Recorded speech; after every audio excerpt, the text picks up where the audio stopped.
الآن من محافظة الديوانية قضاء عفك اليوم السبت 15/2/2025 تظاهرات أهالي الثريمة يطالبون بحصتهم من الماء. ما عندهم أي زراعة بسبب الجفاف، بسبب أنهم ما ماخذين حصتهم من المراشنة. يعني القرى اللي طالعة اليوم آل عبد الله وجليحة والمخاضرة، كل الناس اللي عايشين على الثريمة اللي هي مصدر رزقهم الوحيد عايشين على الزراعة، مقطوع الماء عنهم وما يزرعون ومحرومين من أبسط حقوقهم. واليوم طالعين يطالبون بالماء بحصتهم. رسالة نوجهها إلى مجلس محافظة الديوانية، إلى محافظة الديوانية توفر حصتهم وتحل مشكلتهم، لأن هم الآن متواجدين على الشارع العام وهسه موجودين هم لحد الآن، حتى جايبين شادر ويردون يعتصمون على الشارع. نتمنى تعطونهم حقوقهم، نتمنى منكم تحلون مشكلتهم. هاي رسالتهم.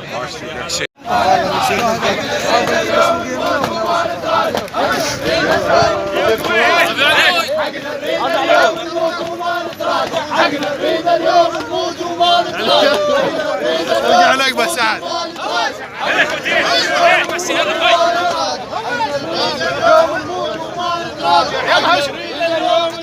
يلا صالح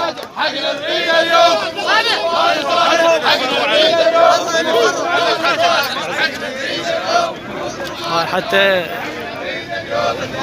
شوادر راح يحاضرونها بسبب الاستهانة، يعني الاستهانة بحقوق هاي الناس. مدينة عفك مدينة مظلومة، مدينة محرومة.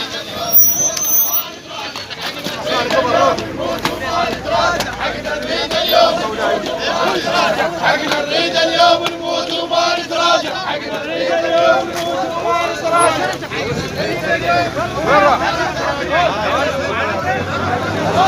طبعا اكو تحويله للشارع منا.